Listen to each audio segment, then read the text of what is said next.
You want to get high, man? Let's stimulate your mind. Get up, Chucky! What have we got here? A fucking comedian. Rojan Kim? California dreaming. Hello, and welcome to the Rojan Kim cast. It's me, Rojan Kim. Good of you to listen. Good of me to talk. That's not a good greeting. That's that's not a. The intention was there to say hello, thank you, and just to make funny about me saying the blah blahs. But here I am doing it anyways, and it's time. Everybody, are you ready?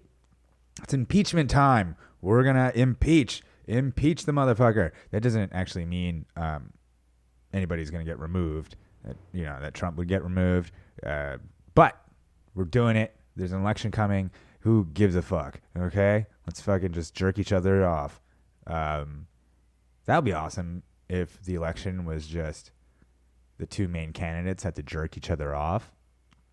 And then I guess we'd have to figure out who the winner is. Like, is the winner the one who gets off first or the one who could jerk the other candidate off first? Right? So, like, if it was like we're running back Hillary and Trump again, they would have to manually masturbate each other. That's not the right. Is that mutual masturbation? No, mutual masturbation is like when you're masturbating and the other person's masturbating, like, and you're like together.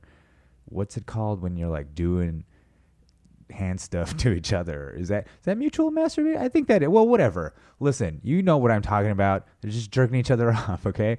Two candidates jerking each other off. Who will win? And I think it's up to America to decide what winning is. Is the winner the one who busts a nut? Or is the winner the one who makes the other person bust a nut? Who's the winner here? I'm leaning toward, like, if Donald Trump made Hillary Clinton orgasm by fingering her, I feel like he should become the president. I feel like that's right. And conversely, if Hillary Clinton could jack off Trump and get him to bust a nut before she could bust a nut, then she's president. See, I don't know. That seems fair. As opposed to the other way around. Because what if, like, the other way around? What if you come early? And I get that. Well, that might not be a problem for a woman. See, I guess that does kind of cause some. And what if it's like someone hot, like Tulsi? I think Tulsi is hot, dude. So, like, what if she was like jerking you off? She'd be president for sure. If those are the rules. If the rules was that if she jerks you off, she becomes president. That's like, come on, that's not fair. It's not fair. Hot people inherently would have an advantage, but I guess they already do in a way. Or not hot people, but looks wise. You have to have looks. Ever since Kennedy televised debates with Nixon, we haven't had a bald president. We haven't had an ugly president, really. I mean, not they weren't all great looking. It's not like Nixon was a great looking guy or whatever after, but like, you just had to be good on TV. You had to look good, appearances became much more important than qualifications. That's why, I don't really buy any of this stuff anymore. Especially national elections is all just like, it's just all marketing. It's like, look at me. Okay. Anyways, that's enough impeachment talk because everybody's going to hear plenty of this shit. So I just get that out of the way because it's fucking, come on. There's more important things. Like Disney Plus came out. Okay. Let's talk about that. Let's talk about how the entire Disney library is now available at your fingertips for $7. Oh my God, $7? That's all? That's less than a lot of stuff, pack of cigarettes in a lot of places.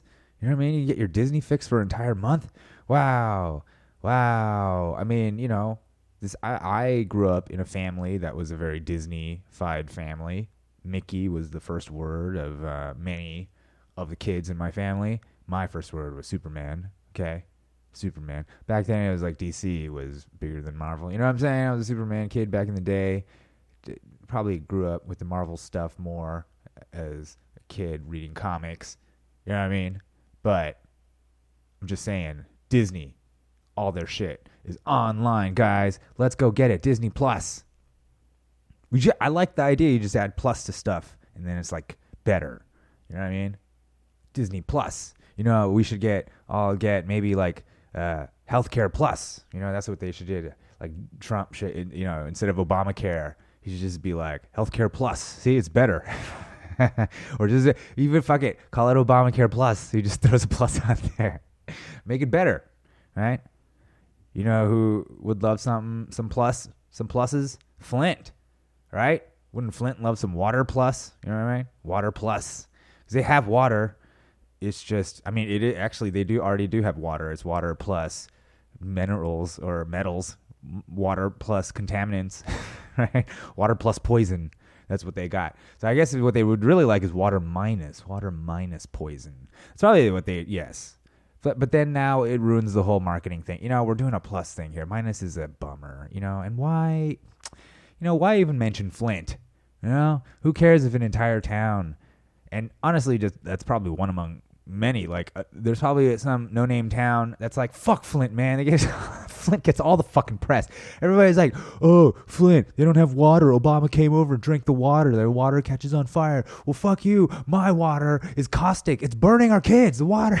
In order to take a bath, we need to each get second-degree burns all over our skin. Okay? Nobody cares about, again, Arbor Land or whatever.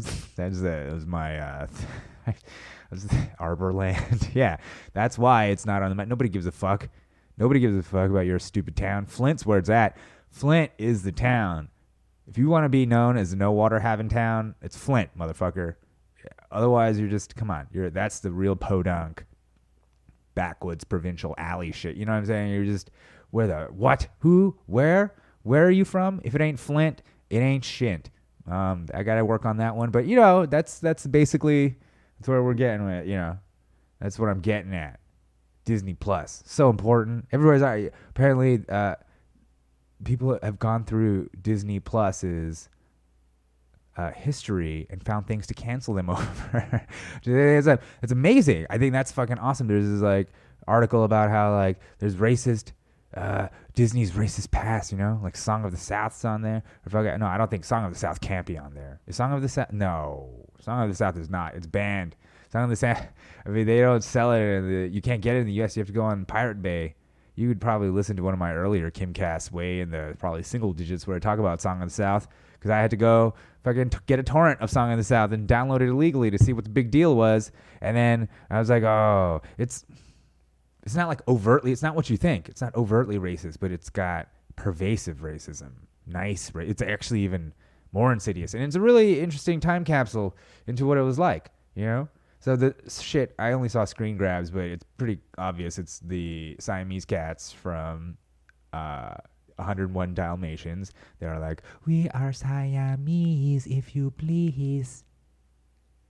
We are Siamese, if you don't please. So that's sort of like their idea of what Asian cats would sound like. I guess. This is a kind of quasi-Asian accent, but the cats are pretty chinky. They got the Asian, and they have the Fu Manchu mustaches, which Siamese cats don't at all. And Siamese is actually just the old word for Thai. That was the kingdom of Siam back in the day, or Siam, and now it's fucking Thailand. Okay, so those are Thais, and I don't know. Is that I don't think, if anything, that is not an accurate representation of Thai people, because Thai people are extremely pleasant and polite and less, they're very devious and slinky and cunning, very Chinese, if you know what I'm saying. Those are, of course, Chinese characteristics, not Thai. So that's, if anything, I would have a bone of contention there. And of course, the crows from Dumbo. I see an elephant fly. I ain't never seen no elephant fly like that before. See, even that right there is enough to get me canceled. I can't imagine Disney. They're gonna go after Disney's sweet money. They're probably the simplest thing. They'll just redub the voices, I think, of the crows. That's what they should do. So they're just like, when I see an elephant fly, they're making just like a really white voice. That's what we should do, is whitewash the history. That's what we should do. Let's get about, let's just be like, we are Siamese, if you please. No accent, no nothing. Widen their eyes up, to paint away the Fu Manchus. Give him like a nice twirly 1920s mustache, a nice, like a white guy's, those circus performer, strongman type twirly mustaches. Give him one of those, make the crows. Yeah, lighten them up. Let's make them looking like seagulls. Let's turn them into seagulls, right? And they maybe, they could have a little bit of a surfer affect. Be like, when I see an elephant fly, bro, kind of like that, so that it's not racist anymore. You know what I mean? Let's just get rid of, just wash it perhaps with whiteness, whitewash perhaps. There's a character, I'm gonna say it. I'm gonna say the word, guys. I'm gonna say the N word, but it's the name of the character, so I'm saying it. In Huck Finn, his name is Nigger Jim. I mean, I said it. Okay, warning's over. But they've expunged his name, right? To just Jim. I think it's just Slave Jim or something. I don't know. Just and that's okay. How do I feel about it? On one hand, I understand. Maybe if you're a black kid, you read that, you're like, oh my God, what the fuck? What the fuck is this? And people will be like, oh, this is a timeless American classic from the humorist Mark Twain. They'd be hard, okay? But given that, let's say the kid's capable of getting over those feelings and is fine with it, isn't it actually a better thing for the children to learn the truth of what things were like? Like back then, that was completely acceptable. That was totally fine. That it wasn't offensive. That was actually children's literature. Okay? And that's nothing. That's nothing. That's nothing. That's of all the things we should be worried about. No, Huck Finn, right? I mean, it's the whole thing about the Confederate statues, too. Because I understand, look, I understand. I mean, I'm not black, okay? And I wasn't alive during the 1960s, the civil rights era, when fucking a bunch of white dudes were like, fuck you black people, and put up fucking Confederate statues, and you'd be really pissed while there's riots going on in the whole country, Martin Luther King, Malcolm X, fucking getting assassinated, you know what I mean? Like, it just riots, fucking shit is going bonkers. And then suddenly, people of your town, the white people, put up Confederate statues being like, remember, it's about our pride and heritage, whatever. And you're like, these cracker motherfuckers. Okay, so I get that. So I get it. Tear the statues down, people say, and tear down the fucking things and tear them all down. And I get it. I get why you would be, of course. I understand it. I don't want racism. I don't want things to be racist. But I ask you, is the evil of the past of racism so much that we have to embrace the evil of lying, right? And it's lies through omission, right? We're basically just whitewashing history, basically just the attempt to make things less racist is also kind of what may lead us down that path again, right? Because those who don't know history are doomed to repeat it. So maybe we'll just end up having this cycle of racism over and over because we never actually examine it and look at it. And you're like, look at this shit we used to do. Like, what? Leave those statues up. Leave them up, right? And be like, look at what they did. Look what they did. They still do it. Still do it. Do not forget. Don't forget. Because if you forget, get rid of it. You forget, the shit can just happen again. All right? There's no reminders. No reminders. Why not have the fucking Huck Finn stay the way it is so you could talk about it? You'd be like, this was normal. This is colloquial. This is not, that's why it's such a big deal, right? Otherwise, you have no idea why it's such a big deal. Like, why can't I say the N word? Why can't I do this? Why can't I? But let's, what we need to do, and what we don't see, it's definitely been covered up and whitewashed, is the history of minstrelsy. And what a great fucking marketing, minstrel marketing was huge in this country. Something like 80 years. Minstrel songs were like hits, like number one hits back in, so this is, I don't know, I guess it's got to be throughout the 18 to early 1900s, but it's a period of 80 years. And I was just talking with my buddy Rupp about how long shit has been similar art-wise because of the corporatization of media, right? Like music, you can't tell the difference between music from now and 10 years ago and even 10 years before that. It's gonna, the past 20 years, music's been kind of similar. You know what I mean? Like not as drastic as say from like the 50s to the 70s, right? That's 20 years. Think about all the music that happened in between. But minstrel music, that shit was around for 80 years. 80 years. 84 generations of people. That's the minstrel music. And so along with minstrel music came minstrel advertising. It's like everything, N-word everywhere. And just that black caricature, the blackface caricature or whatever, all that just used as like goddamn like Tony the Tiger or some shit. You know what I mean? Like fucking Joe Camel. Like every single icon. It's everywhere. You can look it up. It's so easy to look up. Just look it up. Just look up the history of minstrelsy. Look up advertising in minstrelsy. Let's just look up all that shit. Okay? For you super white people who love movies, Ghost World. Remember the movie Ghost World with Thora Birch and a young Scarlett Johansson, Steve Buscemi as well. The whole movie at the end, it's about the main character, Thora Birch's character, finding a thing, a Cook's chicken, because it used to be called Coon's chicken. Okay, they have in China, like, or I guess the Asian market, they have a toothpaste called Darlie, right? And it was called Darky. It used to be called Darky, and it's the fucking icon, the fucking whatever, the little fucking character they used on the toothpaste was a black person. It was just a black person. They erased his face now. Face is gone. It's like actually now is like he's kind of wearing a top hat and he's still wearing the same clothes, but now his face is gone and it's his Darlie. So even the Asians have whitewashed it, whitewashed their racism. And I guess that's what happens. That's what you do, right? You whitewash it, but then it's never dealt with, And so that's my whole thing. And I think that might be just because of my own personal experience as a black person. No. My own experience being called a gook. No. I'll never forget. I'll never forget all the times people have asked me if I like noodles. Okay? Freaking noodles. You know what you're doing, you fucking racist bastards. All right. I'm not serious at all. I don't give a fuck. Gooks, chinks, any of it. Okay.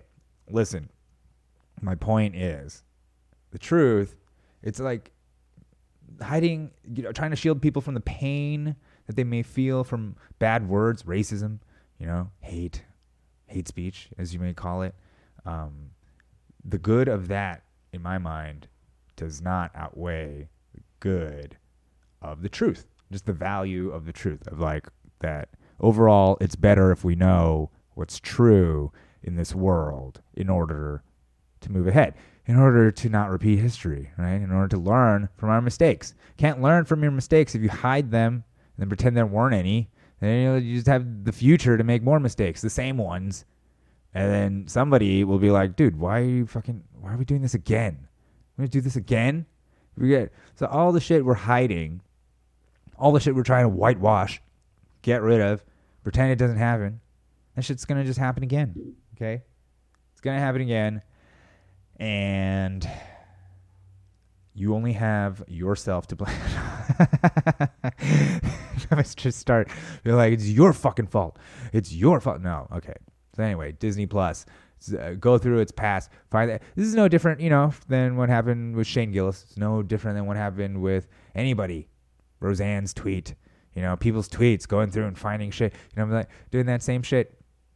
You're like, look at it. So what's people will try to just hide it. People just try to hide their past. Then we'll all be living a lie.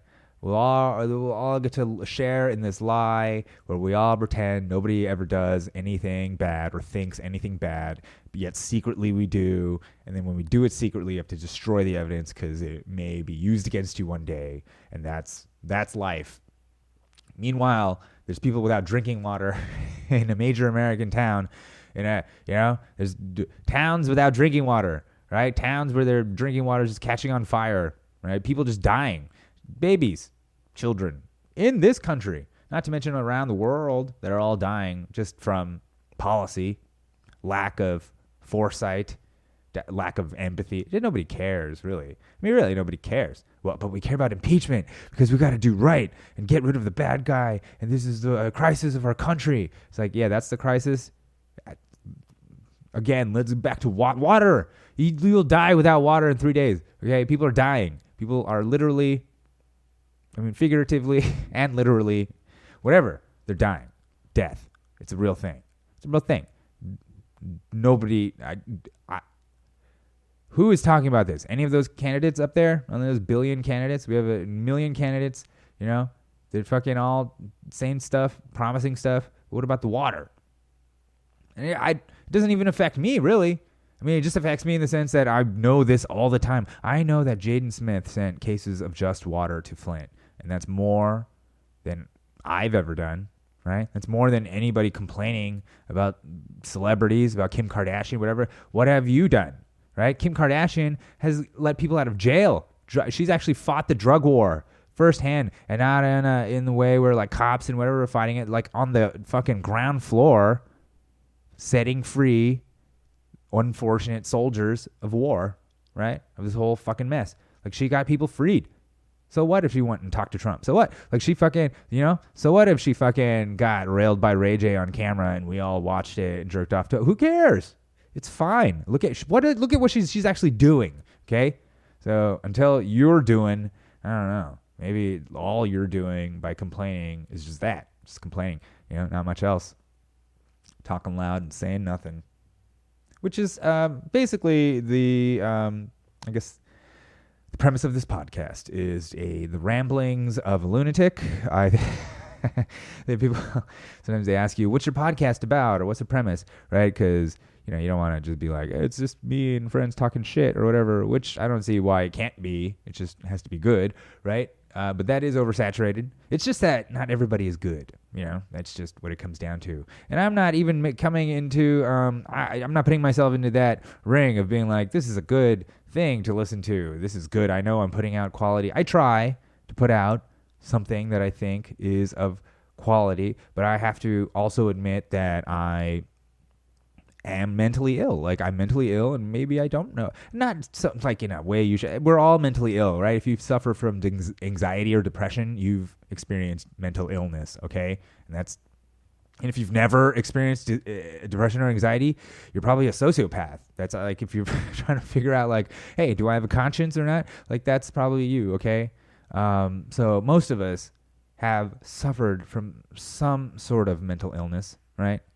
And this goes back to the whole Disneyfying thing, the whole whitewashing thing. We do that with ourselves, with our own mental illness, right? We treat it like, what was that dark period? We don't talk about that. That time I was depressed, I went on a bender. You talk about it, you avoid it, and then what happens? You fucking relapse. That's, I think if you ask people who are addicts, part of facing addiction is owning up to it, owning up to the truth, owning up to the fact that you've lied to cover it, and the covering is actually what enables you to do it again, because then you can just pretend you're cool, right? But if you just admit, fuck, I'm a fucking junkie, or I'm a fuck up, I'm a fucking crackhead, like I'm a fucking, you gotta admit it, you gotta understand it, then you can actually work with it. Maybe you can get some harm reduction there, or I don't know, whatever. Make your way out of this mess. Same thing for like if you've been molested, okay? You can't just hide it, pretend nothing ever happened. That's the worst thing. You got to really confront it. Psychedelics help with that as well. Basically, I'm listing all the things that have shaped me in life that I've learned to just move on from. Okay? Racism, okay, getting molested, all right? Just everything. Poverty, all of it. It's not you. You got to shake it off. You got to move on. You got to let go. It doesn't define you, okay?